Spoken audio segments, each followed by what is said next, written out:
أعوذ بالله السميع العليم من الشيطان الرجيم. اليوم أكملت لكم دينكم وأتممت عليكم نعمتي ورضيت لكم الإسلام دينا. محترم حضرات،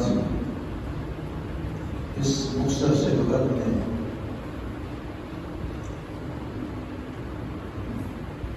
معراج النبی صلی اللہ علیہ وسلم کے متعلق اس کا شرعی حکم کیا ہے، دو چار باتیں سے ہم نے عرض کرنی ہے. تو اس سے پہلے یہ بات آپ جان لیں اچھی طرح کہ یہ دین رسول اللہ صلی اللہ علیہ وسلم پر مکمل ہو گیا. اللہ نے عرفہ کے میدان میں اس کو مکمل کر دیا. کیا کوئی نیا حکم اسلام کے اندر اس کے بعد نہیں نازل ہوا؟ صرف ایک ہی وَاتَّقُوا يَوْمًا تُرْجَعُونَ إِلَى اللَّهِ فِيهِ یہ آیت نازل ہوئی ہے. اس میں بھی انسانوں کو تقوی اور پرہیزگاری کی زندگی اختیار کرنے کا اور آخرت میں کامیابی کے لیے بھاگ دوڑ کرنے کا آرڈر ہوا ہے. بس آخری یہی تھا کہ یہ دین مکمل ہو چکا ہے. اب کسی اور کو یہ اختیار نہیں ہے کہ وہ اس دین کے اندر مداخلت کر سکے، اس میں اضافہ کر سکے یا اپنی مرضی سے وہ کمی کر سکے. تو رسول اللہ صلی اللہ علیہ وسلم نے اس کے بارے میں بہت سارے اپنے فرامین بھی چھوڑے. میں صرف مختصر بات کروں گا، چونکہ معراج کے بارے میں کوئی تقریر نہیں میں کرنے لگا. تقریریں 2 کر چکا ہوں اور تیسری آتے ہوئے جمعے میں بھی انشاءاللہ یہی موضوع ہوگا اور اس میں ہمارے لیے فائدے کیا ہیں وہ ذکر کروں گا. دوسرا بات رب العالمین نے قرآن مجید میں فرمایا ربک یخلق ما یشاء ویختار. جب دین مکمل ہو گیا ہے تو تیرے اللہ کے علاوہ نہ کسی کو کسی دن کی اہمیت اپنی طرف سے بیان کرنے کی اجازت ہے اور نہ ہی کسی انسان کو یہ ہے کہ کوئی یہ سمجھے کہ یہ نئی چیز میں ایجاد کر کے اور پیدا کر کے اور سمجھ کر کے اس کو دین کے اندر داخل کر کے اپنی کامیابی خیال کروں یا اس کو دین کا حصہ خیال کروں. تو وہ شخص اگر کوئی ایسا سوچتا ہے وہ سمجھ لے کہ اس نے اپنے رب کو اور رسول اللہ صلی اللہ علیہ وسلم کے مقام اور شان اور عزت پر ڈاکہ ڈالا ہے. اس لیے امام مالک فرماتے ہیں رحمۃ اللہ علیہ کہ جو شخص دین کے اندر نیا مسئلہ ایجاد کرتا ہے یا بدعت نکالتا ہے وہ سمجھ لے اچھی طرح کہ اس نے یہ بات کا فیصلہ کر کے امت کو دے دیا ہے کہ قد خان محمد صلی اللہ علیہ وسلم کہ رسول اللہ صلی اللہ علیہ وسلم نے گویا کہ خیانت کی اس دین کے اندر کہ جو چیز دین کا حصہ تھا وہ آپ نے بیان ہی نہیں کیا. تو نبی اکرم صلی اللہ علیہ وسلم نے قسم اٹھا کر فرمایا ہے کہ والذی نفس محمد بیدی، لوگوں مجھے اس ذات کی قسم ہے جس کے ہاتھ میں محمد کی جان ہے کہ جو بھی بھلائی اور بہتری کی چیزیں تھیں قد اخبرتکم، میں نے وہ آپ کو بتا دی، کوئی چیز نہیں چھوڑی. اور اس کے علاوہ آپ کے بہت سارے فرامین ہیں. پھر آپ نے یہ بھی نشاندہی کر دی کہ لوگوں ترکت فیکم امرین لن تضلوا ما تمسکتم بہما کتاب اللہ وسنت نبیہ. لوگوں آپ کو کسی چیز میں رہنمائی کی ضرورت ہے تو آپ کے درمیان میں اللہ کی کتاب کو اور اس کے نبی کی سنت کو چھوڑ کر جا رہا. یہ آپ کے پاس ترازو ہے، یہ ترازو ہے. جو بھی مسئلہ آپ نے تول کر دیکھنا ہے اس میں تولو اور پھر اس کے بعد اس کا وزن لگا کے اس پر عمل کرو. لیکن اگر آپ اس سے ہٹتے ہو تو پھر معاملہ بہت مشکل ہے. وہ کیا ہے؟ رسول اللہ صلی اللہ علیہ وسلم کے 2 فرامین ہیں. فرامین تو بہت سارے ہیں لیکن جو واضح ان کی بات بتاتا ہوں. آپ نے فرمایا من احدث فی امرنا ھذا ما لیس منہ فہو رد. جس نے ہمارے دین کے اندر کوئی نئی بات نکالی اور اس پر ہماری مہر نہیں ہے تو وہ عمل مردود ہے. وہ عمل مردود ہے، بلکہ کوئی مردود ہی نہیں آپ کو فرمایا بلکہ فرمایا کل بدعۃ ضلالہ وکل ضلالۃ فی النار، کہ ہر ایک بدعت جس پہ ہماری مہر نہیں ہے وہ انسان کو جہنم کی وادی میں لے جائے گی۔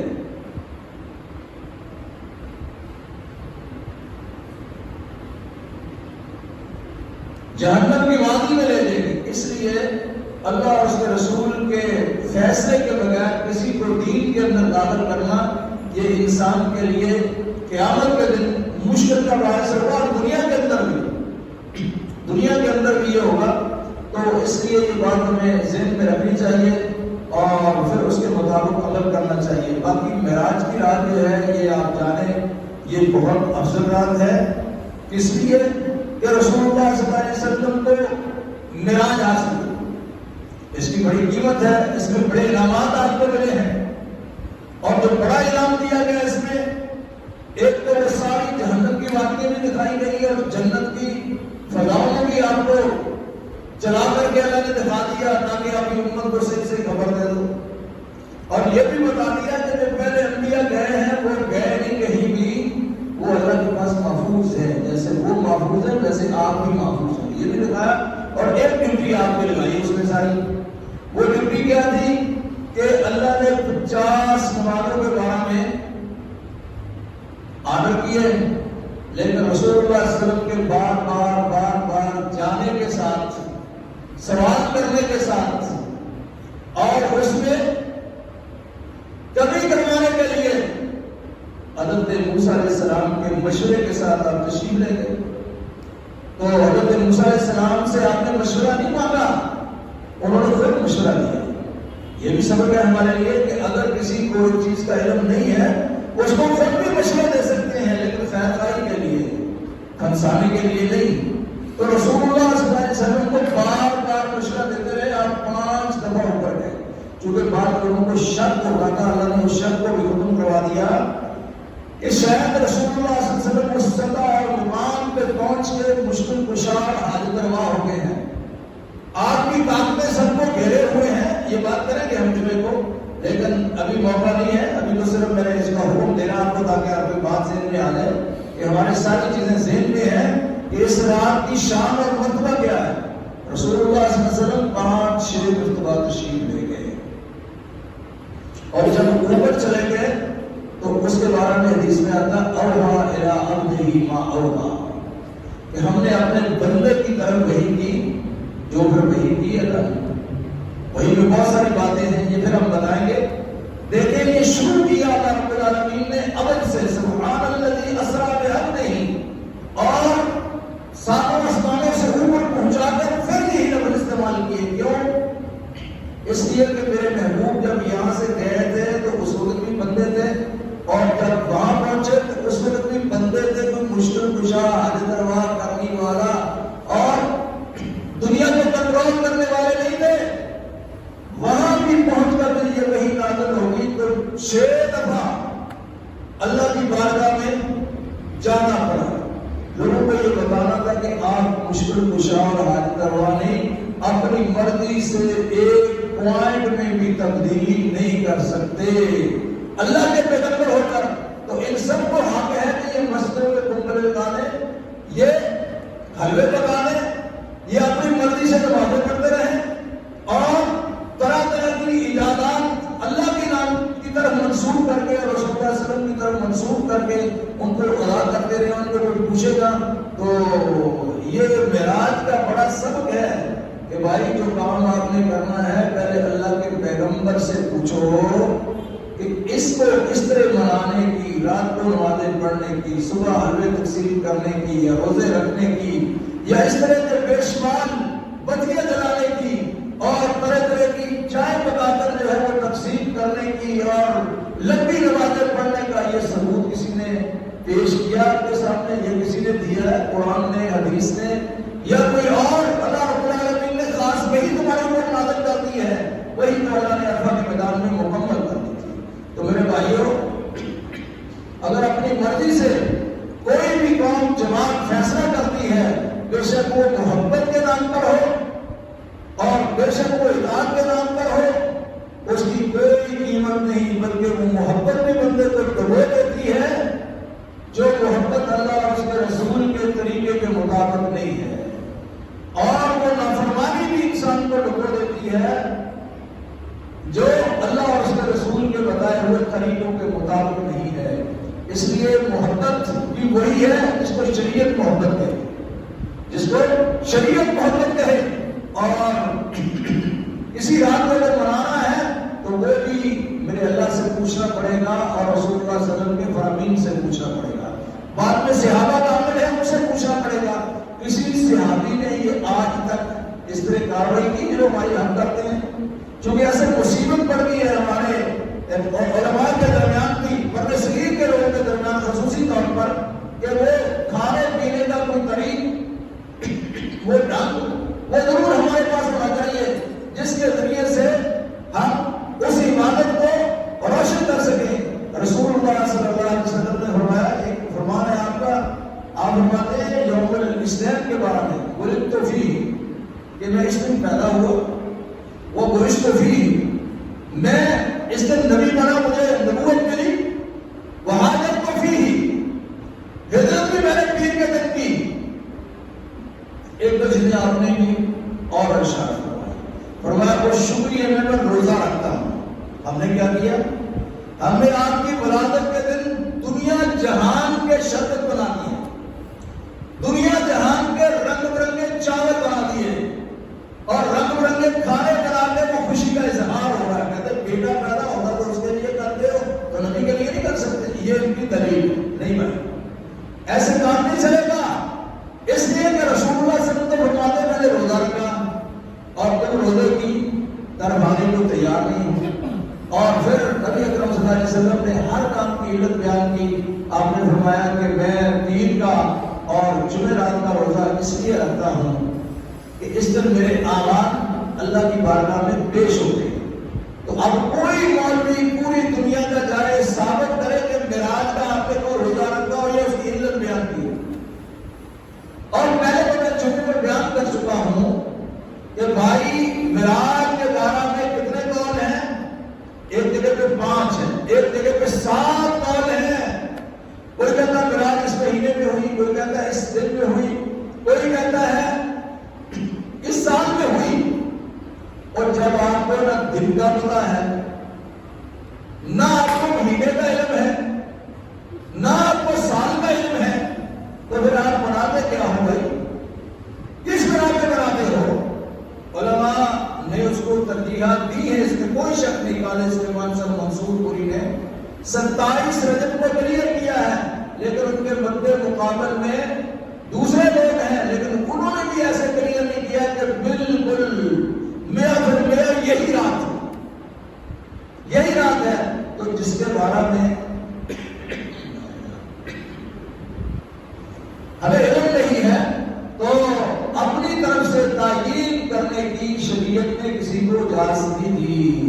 رب کو یخلق ما یشاء و یختار، اس لیے میں نے یاد پڑھی ہے کہ تیرا رب ہی ہے، صرف وہ کسی چیز کو پیدا کرتا ہے، تو پیدا کرنے کی طاقت نہیں رکھتا، اور جس کو چاہتا ہے وہ عزت دیتا ہے۔ مکہ میں 1 لاکھ نماز کا ثواب کر دیا، مدینہ میں 1000 کا ثواب کر دیا، بیت المقدس میں 500 کا ثواب کر دیا، اور ہم نے کیا کیا کہ مکی مسجد میں نماز پڑھو گے تو آپ کو اتنے لاکھوں کا ثواب ملے گا۔ ایک کبھی اجازت نہیں کو نہیں بھائی، وہی فیصلہ قابل قبول ہوگا جو رسول اللہ صلی اللہ علیہ وسلم نے کسی کے بارے میں دیا ہے۔ تو معراج کی رات کے بارے میں شرعی طور پر تو آپ کے سامنے واضح ہے، کوئی شریعت کا ایسا حکم نہیں ہے اس رات ساری رات قیام کرتے رہو، رات کو کنکو میں لگاؤ اور اگلے دن جو ہے وہ روزہ رکھو، اس میں جو ہے طرح طرح کی چیزیں تقسیم کرو اور بانٹو لوگوں کے درمیان، اور پھر یہ دین کا حصہ ملے گا۔ یہ اجر کا باعث ہوگا نہیں بھائی، اجر کا باعث نہیں، اجر پہ مہر لگانے والے بھی رسول اللہ صلی اللہ علیہ وسلم نے ہمیں فرمایا من عمل عملا لیس علیہ امرنا فہو رد۔ لوگوں جس پر ہماری مہر نہیں ہے اس عمل کی شریعت میں کوئی گنجائش نہیں ہے۔ میں تو بے شمار تم پاس یہ مثالیں دے چکا ہوں کہ آپ کے پاس ڈالر ہے، چلو پاکستانی روپے کی قیمت تو ذرا کم ہوگی، لیکن پھر بھی نہیں چلتا، یہ پھر بھی کوئی چلا نہیں سکتا بابے کی تصویر کے بغیر، پھر بھی نہیں آپ بنا سکتے، اگر نقلی ہے تو پکڑے جاؤ گے۔ نقلی چیز دین ایسے ہی جس کی قیمت نہیں ہمارے نزدیک کوئی جو چاہے کرتا ہے منہ اٹھا کر، نہیں بھائی، دین کی بڑی قیمت ہے۔ دین کی مخالفت کرنے والا بھی پھنس جائے گا اور اپنی مرضی کرنے والا بھی پھنس جائے گا۔ جس طرح نوٹ کے بارے میں کہتا ہوں، یہ نوٹ ہے 1000 کا، لگا لو کوئی پاکستانی نوٹ، 1000 کا نوٹ ہے۔ یہ عدنان صاحب بیٹھے ہوئے ہیں، یہ تو ماسٹر بھی کسی چیز کے، پیسے میں تو ہر بندہ ماسٹر ہے، وہ بڑا ہوا بھی نہ ہو ہمارے پیر کی طرف 5 جماعتیں پیچھے بڑا ہو، لیکن وہ پیسے اس طرح ملتا ہے کہ سینکڑوں میں کمپیوٹر پیچھے لے جاتا ہے، بندہ تیز ہو جاتا ہے۔ ان کے پاس لے جائے کوئی، ان کو کہے بھائی اس کا سودا دے دو، یہ اگر نوٹ صحیح ہے، کعبے کی تصویر صحیح ہے، صحن صحیح ہے تو یہ دیں گے، اور اگر اس میں تھوڑا سا بھی ٹیڑھا ہوگا نا، میں نے کئی لوگوں کو دیکھا نا، پیسے تو لے کے جاتے ہیں، بڑا نوٹ ہوگا 500 کا، وہ ایسے ایسے کرتا ہے، ایسے ایسے کرتا ہے، ڈالر کو بھی ایسے ایسے کرتا ہے، ریال کو بھی ایسے ایسے کرتا ہے۔ کیوں بھائی؟ یہ بڑا لکھا بھی کیوں، ان کو پتہ ہے کہ اس میں اگر رگڑ کا بھی فرق آ گیا نا تب بھی یہ جعلی ہے، اور جعلی بندہ جب کوئی جگہ پہ لے کے جائے گا جعلی نوٹ، اس کے بارے میں کوئی فیصلے نہیں، یا تو صاحب دکان سمجھے گا کہ اس کا میٹر درست نہیں، اس کا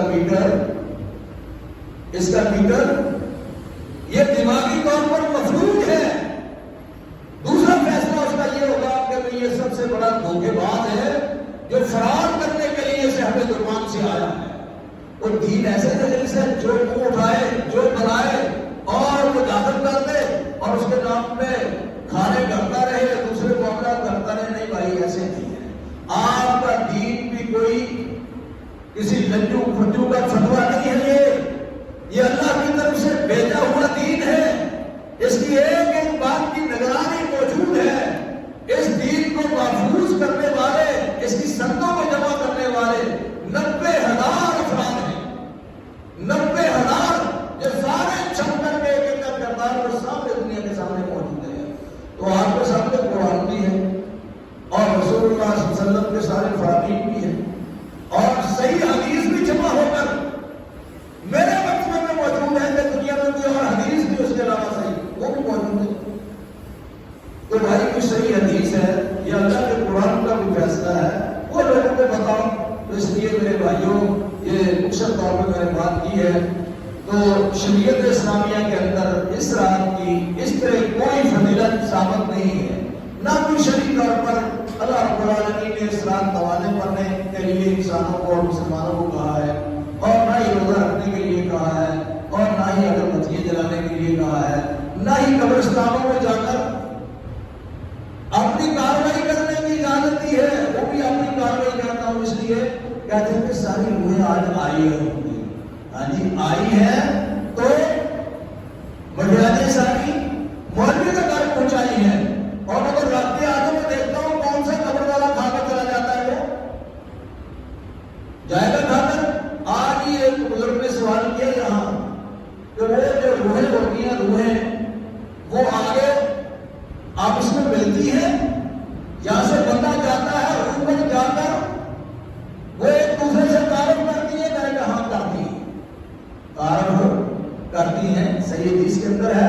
بندہ فوت ہوتا ہے ادھر سے تو وہ کیا کرتا ہے، اس کی روح اوپر جاتی ہے، اعلیٰ علیین میں جاتی ہے یا پھر سجین میں جاتی ہے، سجین میں جاتی ہے نافرمانوں کی، سرکشوں کی، اور اعلیٰ علیین میں جاتی ہے صالحین کی، نیک اور متبع سنت اشخاص کی، اہل جنت کی، اور اہل جہنم کی نیچے جاتی ہیں۔ تو جب اہل جنت اوپر جاتے ہیں نا تو وہ جا کر وہاں اعلیٰ علیین میں وہ سوال کرتے ہیں اس سے، چونکہ یہ بات آپ نوٹ کر لیں، جیسے یہ بھائی صاحب بیٹھے ہیں، یہ بھائی صاحب ہمارے بیٹھے ہیں، ان کی روح بھی بالکل ایسی طرح کی ہے، ان کی شکل، اس کی روح کی شکل و صورت بھی اسی طرح کی ہے، اس کی آواز بھی اسی طرح کی ہے۔ جو ہی بندہ جاتا ہے وہ فوراً پہچان لیتے ہیں کہ یہ سلمان فارسی کا بندہ ہے، ادھر سے آیا ہوا، کہتے ہیں ہاں بھائی وہ فلاں فلاں جو صاحب تھا وہ کدھر ہے، وہ اس کا کیا حال ہے،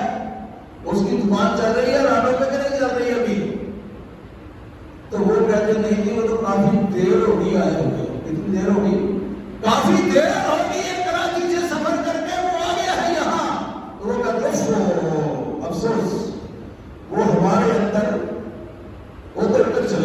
کدھر؟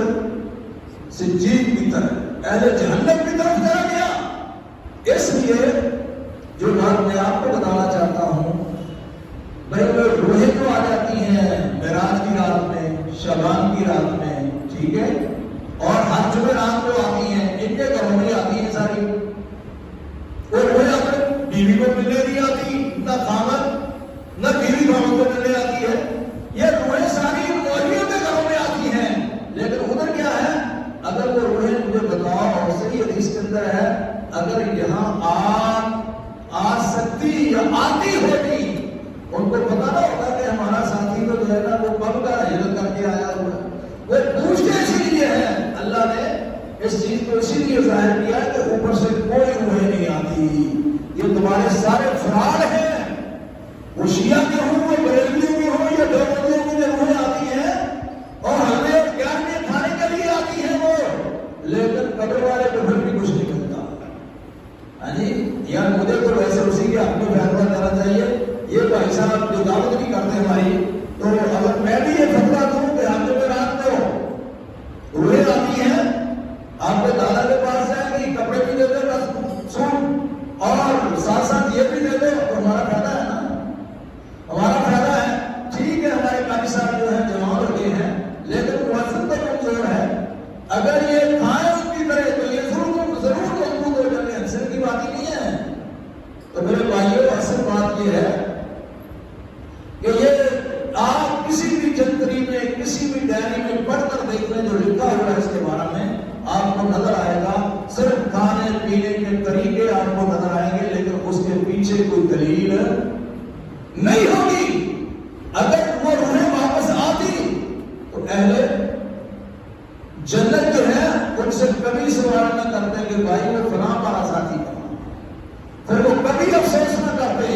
اس کا معنی یہ ہے کہ جتنا بھی بڑا ولی ہوگا ان کو پتا ہے کہ وہ جہنم میں چلا گیا ہے، اور نہ ان کو پتا ہے کہ ہمارا بھائی یہاں سفر کر کے آ گیا ہے۔ اس لیے عقیدے کا صحیح ہونا یہ بہت ضروری ہے۔ میں ہمیشہ ایک حدیث سناتا ہوں بخاری شریف کی، غزوہ احد کی، حضرت جابر کے والد، بس یہاں بھی بات کرتا ہوں، حضرت عبداللہ وہ شہید ہو گئے غزوہ احد میں، اور وہ ایسے عمل کے پکے شخص تھے۔ حضرت جابر کو اور ایک اور ساتھی کو انہوں نے کہا کہ بھی آؤ، جلدی آؤ، جلدی آؤ، آپ میدان احد میں رسول اللہ صلی اللہ علیہ وسلم بھی زخمی ہو گئے، اعلان ہو گیا کہ قتل محمد، کہ رسول اللہ صلی اللہ علیہ وسلم کو بھی شہید کر دیا گیا، نعوذ باللہ من ذالک، اور میں اتنے ساتھی شہید ہو گئے ہیں، تو میں تو جلدی کرو، اٹھو، تلوار لو، تیر لو، اور تیاری کر کے دشمن کا مقابلہ کریں، دشمن کا ذبح کریں۔ یہ بات کہہ کے آگے بڑھنے لگے تو صحابی کہنے لگے رکو یار، ہم سارے مل کر کے جا کے حملہ کرتے ہیں، کیونکہ قرآن کا حکم ہے کہ مل کر کے حملہ کرو، دشمن کے اوپر تبلیغ تمہیں پہنچ گئی ہے۔ تو وہ پتہ صحابی کیا کہتے ہیں، کہا ساتھیوں آپ بیٹھو، آپ بیٹھو، مجھے احد کے بعد جنت کی خوشبو آ رہی ہے، میں نہیں رک سکتا، میں نہیں رک سکتا۔ جاتے گئے، جا کر جو دشمن پر حملہ ہوئے، دیکھتے ہی دیکھتے دشمن کی تلواروں کے ساتھ اللہ کے حکم کے ساتھ وہ سفر کر گئے، ادھر شہید ہو گئے۔ شہید ہو گئے تو حدیث میں آتا ہے، بخاری شریف کی حدیث ہے کہ جب وہ آسمان پر ان کی روح پہنچتی ہے، اللہ نے اٹھ کر کے استقبال کیا۔ رسول اللہ صلی اللہ علیہ وسلم کو پتہ تھا، آپ نے فرمایا وہ جا کر خوش ہو جاؤ، اتنے غمگین کیوں بیٹھے ہو؟ اللہ کے رسول صلی اللہ علیہ وسلم کبھی محنت بہت زیادہ ہے تو مقروض بہت زیادہ ہوں، اور میں اللہ یہ سب ٹھیک کر دے گا، آپ خوش ہو جاؤ۔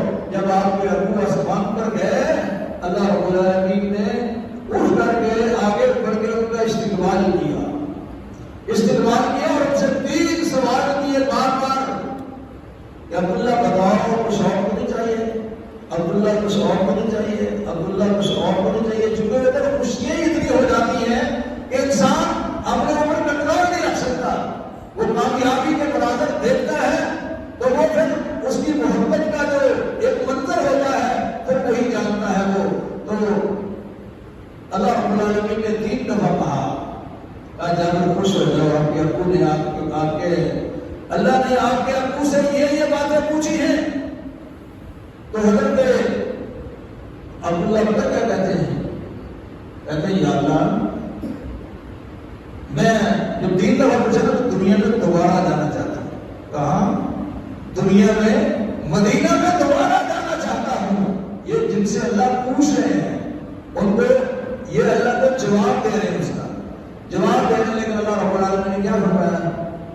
اللہ فرماتے ہیں بھائی یہ نہیں ہوگا، یہ نہیں ہوگا، لیکن جو میرے ارادے ہیں، جو تو چاہتا ہے کہ اپنے بیٹوں کو پیغام دے دے، اپنے بھائیوں کو پیغام دے دے، اپنے ساتھیوں کو پیغام دے دے کہ اللہ اس بندے کی بے پناہ قدر کرتا ہے جو جنت کی وادی میں آ جاتا ہے. یہ پیغام دینا چاہتے ہو تو ہمارا یہ پیغام میں پہنچا دیتا ہوں اور قیامت تک باقی رہے گا. وَلَا تَقُولُوا لِمَن يُقْتَلُ فِي سَبِيلِ اللَّهِ أَمْوَاتٌ بَلْ أَحْيَاءٌ وَلَٰكِن لَّا تَشْعُرُونَ. کہا جو قتل ہو جائے اس کو مردہ نہ کہو، وہ زندہ ہے.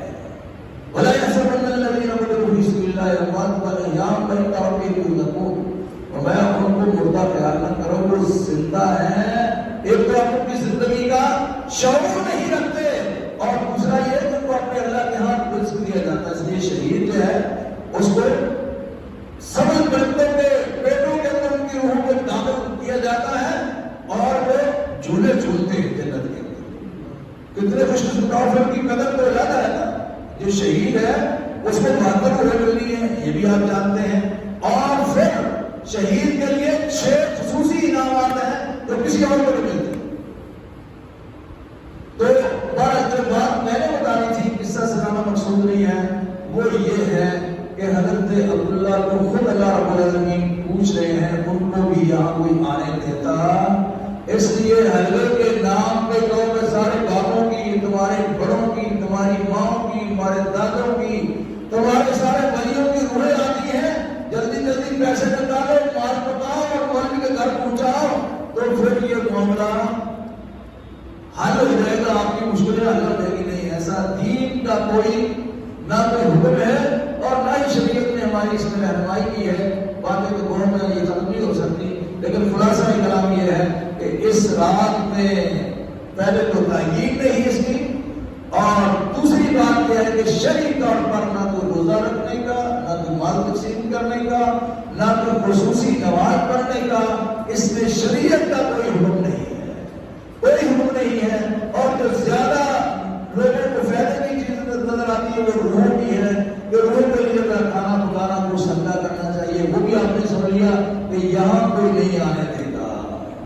کوئی آنا بھی چاہے تب بھی وہ آ نہیں سکتا. اس لیے میرے بھائیوں کو آقاکم رسول فخذوہ وما نہاکم عنہ فانتہوا. جو اللہ کے رسول آپ کو دیں وہ لے لیں، جس سے منع کر دیں اس سے رک جائیں. اللہ اس دین کو سمجھ کر اس پر عمل کرنے کی توفیق نصیب فرمائے. سبحان اللہ ربنا و بحمدہ اللہم اغفر لی، اشہد ان لا الہ الا انت